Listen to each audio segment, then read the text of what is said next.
Olá, bom dia. Você acompanha agora as principais notícias do Brasil e do mundo dessa sexta-feira. Sextou. Eu abro essa edição falando sobre a saúde do presidente Jair Bolsonaro, que passou a segunda noite de internação no Hospital Vila Nova Star, na Zona Sul de São Paulo.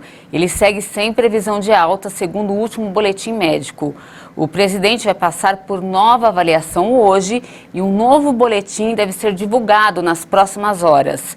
Os médicos disseram que ele evolui de forma satisfatória e está sem a sonda. E nós vamos continuar acompanhando o quadro de saúde de Bolsonaro e mais informações você confere nas próximas edições. A maioria dos adolescentes que morreu por Covid-19 aqui no Brasil tinha pelo menos uma comorbidade. O levantamento é do Instituto Abrace, com base nos dados do Ministério da Saúde. Das 578 mortes de adolescentes registradas até o início de julho, 65% tinham complicações prévias, como diabetes e asma, por exemplo. Apesar de representarem a menor parte dos casos, as mortes de pessoas na faixa de 12 a 17 anos com comorbidade é preocupante. Dos quase 6 mil casos positivos para o novo coronavírus no país, 39% eram de adolescentes com comorbidade. Entre os adolescentes diagnosticados com síndrome respiratória aguda grave que tinham alguma comorbidade, 60% precisou de suporte ventilatório. Já entre os adolescentes sem comorbidade, 32% precisou do auxílio respiratório. A mesma diferença acontece para a letalidade da doença. Enquanto apenas 5% dos adolescentes sem comorbidade morreram pela síndrome, 13% daqueles com comorbidade foram a óbito pela doença.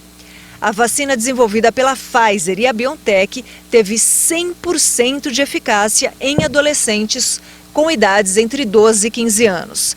A Anvisa aprovou em junho a utilização da vacina da Pfizer para maiores de 12 anos. E a ONU destacou sobre os riscos de um atraso na vacinação de crianças contra doenças como difteria e coqueluche. Ano passado, 23 milhões de crianças não receberam as 3 doses da vacina contra difteria, tétano e coqueluche, que serve como medida de referência, segundo dados divulgados nesta quinta-feira pela OMS e Unicef. É o número mais alto desde 2009 e representa um aumento de 3,7 milhões de crianças em relação a 2019. A pandemia obrigou a desviar recursos e funcionários para a luta contra o coronavírus e muitos serviços médicos tiveram que fechar ou reduzir seus horários. A situação das crianças desprotegidas e um levantamento muito rápido das restrições sanitárias contra a Covid-19, que em parte cuidavam de algumas doenças infantis, já estão fazendo sentir seus efeitos, por exemplo, com surtos de sarampo no Paquistão. No destaque internacional, as fortes chuvas que têm caído na Europa estão transbordando rios e arrastando tudo pelo caminho. Pelo menos 117 pessoas morreram e mais de 1.300 estão desaparecidas. A grande maioria nos estados alemães da Renânia do Norte-Westfália e Renânia-Palatinado. Em 38 anos eu nunca vi o rio Inde ultrapassar as margens. Aparentemente aconteceu ontem. O nível da água atingiu um pico de pouco menos de 4 metros e acho que o nível de alerta é de 2,7. Então corremos para casa e nos encontramos na água. E durante a noite foram mais 50 centímetros. Muitos municípios ainda estavam isolados na noite desta quinta e dezenas de pessoas seguiam desaparecidas. Na Bélgica, a tempestade deixou pelo menos 9 mortos e 4 desaparecidos. O exército foi enviado para 4 das 10 províncias para ajudar nos esforços de socorro e retirada de pessoas. Tenho minha sogra de 64 anos e a mãe dela de 89 presas ali, acima da livraria. E não temos notícias, seja por telefone fixo, móvel ou internet, nada.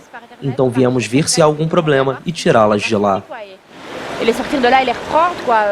Em Liège, autoridades instruíram moradores a deixarem a cidade, dada a ameaça do rio Mosa transbordar. Houve também danos materiais significativos em Luxemburgo e na Holanda. De volta ao Brasil, Hoje o dia vai ser quente em Itu, no interior de São Paulo. A temperatura mínima pode chegar a 16 e a máxima prevista é de 28 graus. E já que sextou, vamos ver como fica o tempo hoje em todo o país.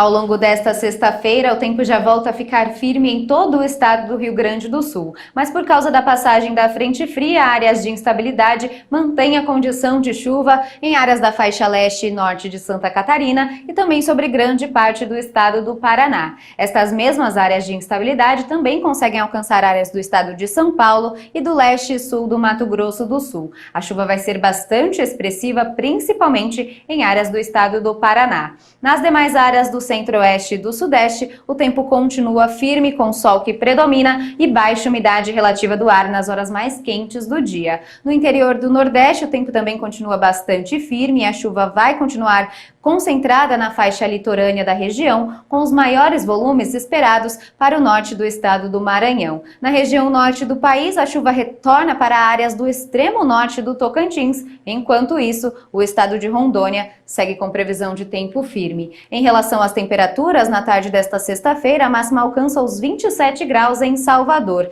Em Porto Alegre, a máxima não vai passar dos 20 graus por causa da entrada de ar de origem polar que vai derrubar as temperaturas sobre o estado gaúcho. No Rio de Janeiro, a máxima alcança os 32 graus e em Manaus, a mínima é de 23, com máxima de 31 graus.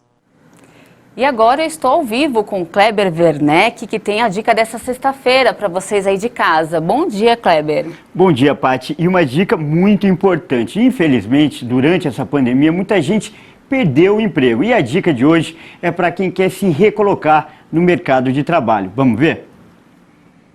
A principal dica hoje que eu dou para o trabalho é o seguinte: não olhe mais para o que você faz, olhe para o que você não faz. Porque muitas vezes hoje o que acontece? O profissional ele está ali, ele não consegue se recolocar e ele continua insistindo. Não continue insistindo. Procure entender o que você precisa fazer além para se enquadrar nesse novo modelo de empregabilidade. Hoje o mercado ele requer novas competências e talvez seja isso que está faltando para essa pessoa que não consegue essa posição. Então a minha dica é: se desapegue do que você faz e olhe para o que você não faz. E aí, incremente isso como um diferencial na sua vida e na sua carreira. Muito importante essa dica, né? E às 11 você está de volta, Kleber? Estou de volta e com mais dica. E a dica vai ser de como cuidar do corpo. Afinal, com esse friozinho dos últimos dias, muita gente tem dificuldade para praticar atividades físicas. E a dica vai ser para motivar você aí que está assistindo, hein? Imperdível.